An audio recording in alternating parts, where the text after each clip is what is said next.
My never-ending quest for the perfect chef's knife continues. Today I'm going to be looking at a Hobo 8-inch chef's knife, stainless steel, a wood-looking handle, looks pretty sweet. This is Jeff with Jeff Reviews for You, and my channel is dedicated to reviewing mostly as seen on TV items. I do some consumer gadgets, other household items. Once in a while I do a little bit of a DIY, just because I think it's a lot of fun. If that interests you, I would love it if you would subscribe to my channel and click that bell so you're notified every time I release a video just like this one. Now, let's see if this Hobo knife is any good. So not too long ago, I reviewed the Forged in Fire as seen on TV chef's knife. And I'm going to be using this knife to compare it to this Hobo 8-inch chef's knife. But let's do a quick unboxing. I got this off of Amazon, and so I'll put a link down in the description below if you're interested in this. All right, just take a first look. It's actually wrapped up real nice. I like the packaging that it came in. It's got a thick, heavy-duty plastic covering. So if we slip that off, it looks like I have another covering on, and then it looks like a safety tip, and we'll just leave that safety tip on for now. So the knife boasts a hammered steel look, and that's pretty similar to the Forged in Fire knife. See how they're got the hammered steel look? This one has what's called a Kappa wood handle, or Kappa wood, K-A-P-P-A. And all that means is it's a wood product. It has wood in there, and it's just like a veneer, but it still looks nice. It has 3 rivets, similar to the Forged in Fire knife. The knives are similar size, but I will say this one is a little bigger. That actually makes me a little nervous. Let me see. I have my butcher block here where I keep my knife. So I keep my Forged in Fire knife just like that, right? So now let's see this one real quick. This one looks a little bigger. Oop, it didn't go in all the way. So that's something I think I should note right away.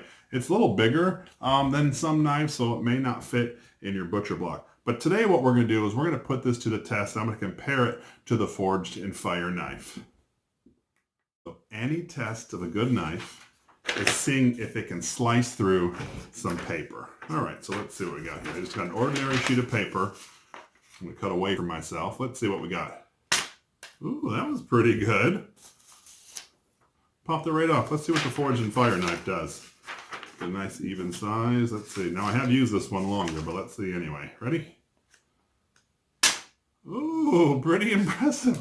I've actually never done that before. I just researched it, and that's how you're supposed to tell if it's a good knife.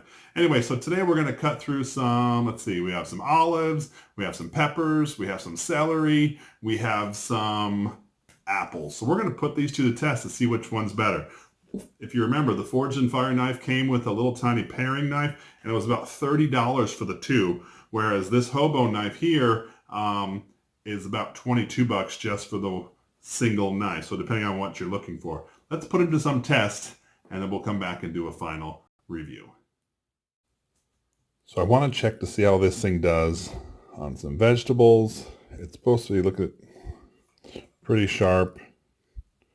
Pretty effortless. It took to cut that. Let's chop it up a little bit.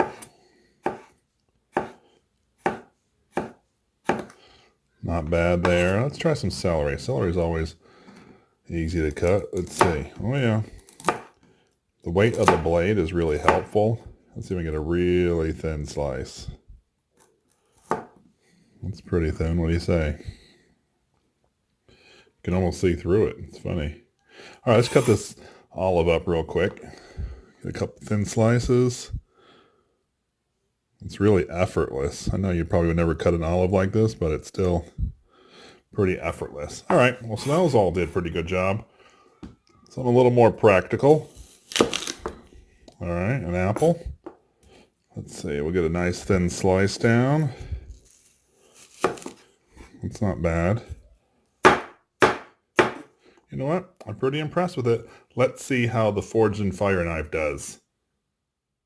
So I would love to hear from you. What are your thoughts of this chef's knife in comparison to, I don't know, this chef's knife? I would love to know from you down in the comment section below. Let me know what your thoughts of this knife are. Or do you have a knife that you think is the best knife? Let me know in the comment section below. as we test the Forged in Fire knife, I will say I've had this knife a little longer. So let's see. Well, look, it still cuts things pretty good. All right, let's chop this up and see. Oh, pretty good, not bad. Celery, of course, celery is easy to cut, right? Let's see if we can get a really thin one for this one. Right there. Too thin. Not bad. All right, the olive test. All right, let's just do this. It's a little harder to cut. Wasn't as effortless, but it still cuts them pretty good nonetheless. All right, so I say those tests are all pretty good. Oh, you know what? I forgot the apple. Let's use the same one. Couple swipes. Thin. Not so bad. Look at that. Not that you'd ever cut it that thin, but you can. So the Forged in Fire knife and the Hobo chef knife. Wow. Those knives are really sharp, and they can sure cut through some fruits and vegetables. So let's talk closer. All right, so this is the knife we've been reviewing today. It's made of a high carbon Japanese steel. I think it's AUS 10, which is like they consider a super steel, so it's really, really strong. This is also made up of a stainless steel, and it's also really, really strong. I will say the weight of the two, they're pretty much the same, although I do think this one's a little heavier. What I like about this one is the actual grip. You see how this has this space here for you, whereas this one's not as far, and this one, the blade here is thinner, and that to me I don't really like. Whereas if I look at this one, it's a thicker piece, so I feel like it's more sturdy, right? The weight of it is great for chopping things or slicing things or dicing things. For me, the price of this one right here, sells me on it, right? $22 for just this one, or I can spend 30 bucks and get this knife with this one, which I never ever even use. A con for this one is it's kind of big. I'm going to end up getting like a magnet or so to be able to hang these.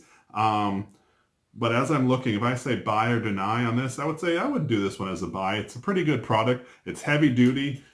It gets the job done, and I like the way that it looks. This is Jeff with Jeff Reviews for You. As always, thanks for stopping by.